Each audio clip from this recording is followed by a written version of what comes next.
Hey, thanks for dropping by to the Planners on Purpose podcast, created by Naomi Tucker, CMP. Now, this space is for the event planners to encourage and empower you so that you can fully live your life on purpose. So before we dig in, please take a moment to subscribe so you get future shows. Now, here she comes, your host, Naomi.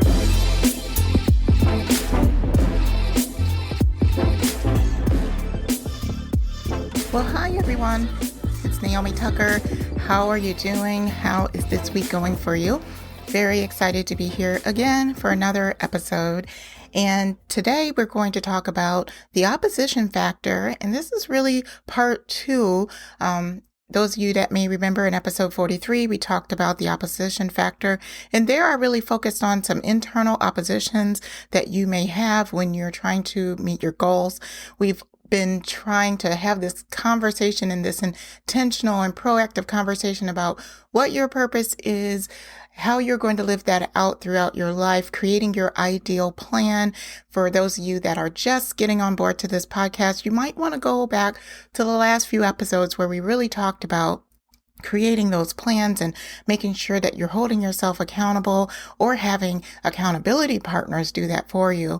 And we just got into a conversation on the opposition that comes to you when you're starting to meet your goals and when you're going into different settings in your life. And last week we talked about the fact that we could have comparison challenges, imposter syndrome. We also talked about deflection and how that can really hurt us. So go back to that episode 43, to get caught up, but we are going to be moving forward.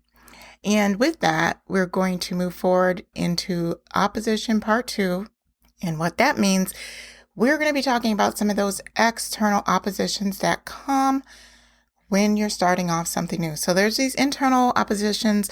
Mainly, we're just getting over ourselves and our responses to our new surroundings and our new ways that we're seeing ourselves, right? And now we're talking about the opposition that comes externally. And those can be even more jarring. So I wanted to talk about a few of them today. And then I invite you to really have this be a two-way street in communication and get in touch with me. Join our Planners on Purpose Facebook community to really talk through some of these items in detail and how they're affecting you so we can really go through these challenges together.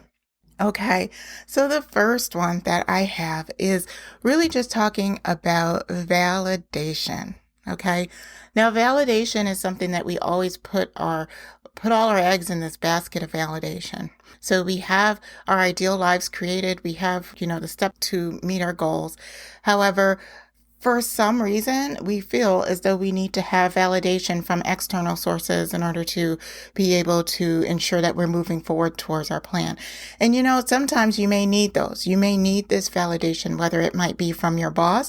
Maybe you are setting out on a new business venture and you need to have, let's say, what you're doing validated by the market. Those are certainly areas that you need validation. But what happens when validation comes back and it's not favorable? What happens then?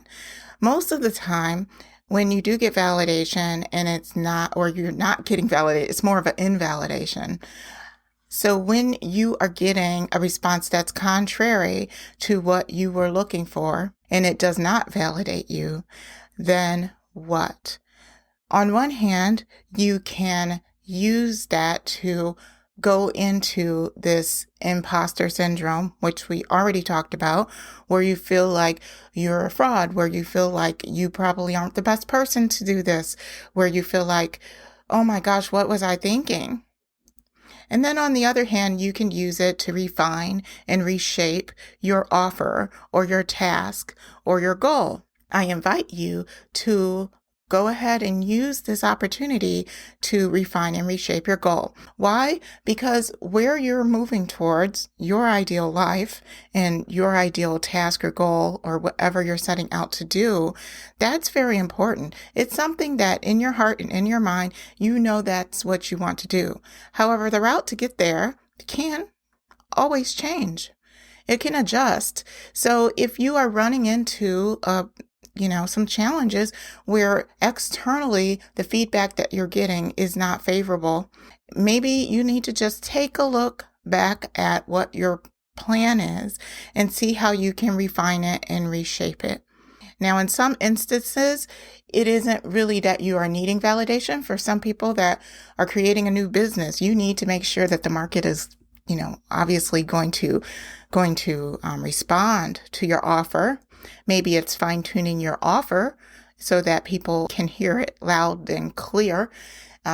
If it's something as simple as getting accepted for a new project, something like that, perhaps there's a certain skill set that you may need in order to get to that project. So it doesn't really mean that you aren't able to receive it right now, but perhaps there's another step in there that we didn't anticipate or that you didn't anticipate that we need to write into our plan so that we can go to that step before you get to the next one.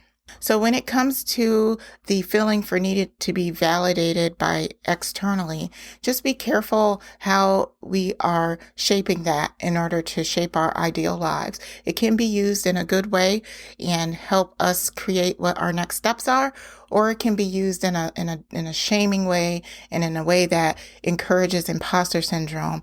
And we want to make sure that we're not living there, that we're getting out of that into a different path. So we're always looking at how it can push us forward. So that's the first one. The second one is criticism. Second thing is criticism. So you will get criticism as you try to meet your goals, and that criticism can take different forms. And someone once said that when you get your first critic, then that means that you are kind of heading in the right direction. So if you were to look at the criticism you receive as such, that allows you to say, you know what? I am getting the attention of someone, and perhaps their criticism is valid and maybe not, but it is hitting them in a way which is giving me feedback. So when you get that feedback, again, you want to look at it as of how can I change this? How can I tweak my offer? Or how can I use this criticism to confirm this is the direction that I'm needing to go in? So I would encourage you to do that. I wouldn't always look at criticism as a bad thing. Sometimes it can be a good thing. It can point you into an area that you might need to reshape, refine, or even address. So I know that was, a little bit of talking about criticism, but we do get it in all shapes and forms, whether it's in our organization, whether it's from a client. I know that's a way that we always in this industry are getting lots of criticism from, our clients on, if we're doing it right or not. And sometimes they might have a better way or a different perspective that they see things. And it doesn't mean that your ideas are not valid, but it probably does bring up an opportunity for you to address that criticism with how you see it. So think of it as a dialogue, and definitely use it as fuel to get to where you need to go. The last one I have for you is accountability. Now, we talked about accountability and the importance of accountability partners back in episode 42. So I encourage you to go back and listen to that episode. But it's really important to have accountability partners to help hold you accountable for where you need to go.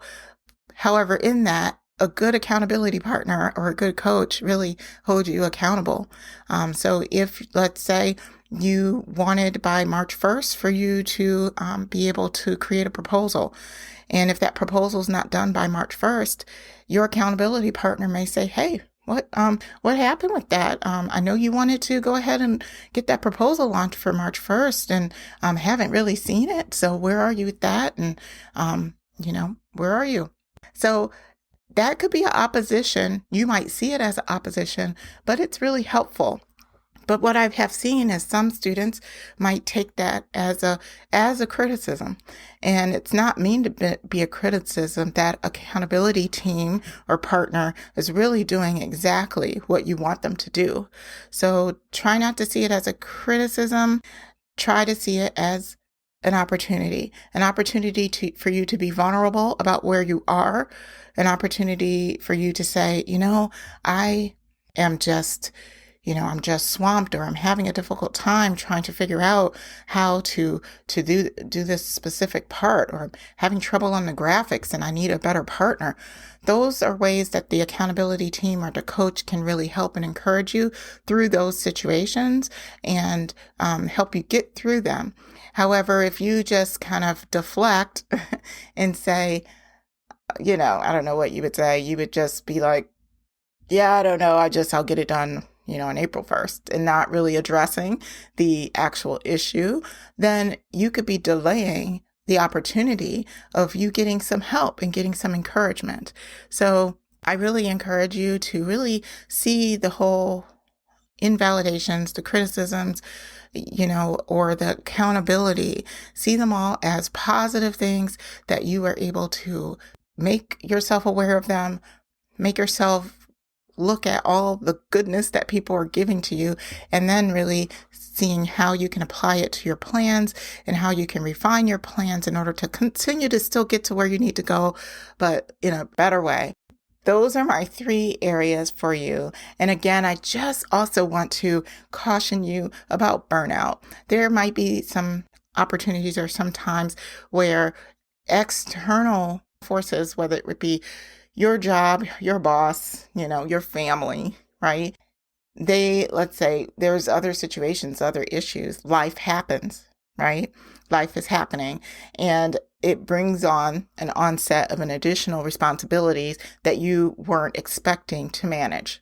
I would just encourage you to take note of those and make sure that you're balancing those out right.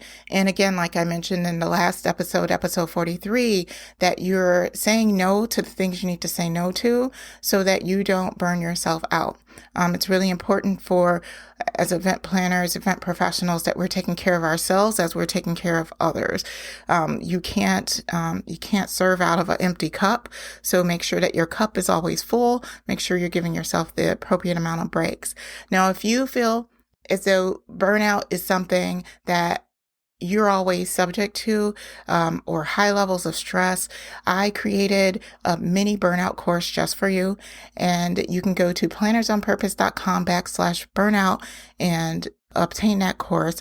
It's a wonderful course that I put together, and it's free, just for you to have some tips on how to manage your burnout as you're going through getting it done. I want you to meet your goals and be the best that you can be, and go out here and get it and smash it and crush it and all the other things that I could say. However, I don't want you to lose yourself in the process. That's my whole thing. So making sure that you're managing your burnout well is just really important to me. I've been there before, and I just really want to be able to provide you some proactive tools for you to be able to make sure that you're managing that as you're just going out there and showing the world all that you are. So go ahead to plannersonpurpose.com/burnout, /managing burnout, and get your free copy of that course. And I am excited to be able to offer it to you, and so excited to have you here today. Please hit subscribe on your way out if you're not subscribed. And you know what? If this is going to help anybody that is in your network, I encourage you to go ahead and share this podcast with them, because, it's all about community, and it's all about helping each other get to the next best place. So I just encourage you to be purposed and just stay strong, and we will see you on the next episode. Cheers. Well, that wraps it up for this episode. If you enjoyed the conversation, hit the like button and tell us how much you enjoyed the show by leaving a message in the comments. Thanks for listening, and we'll see you next time.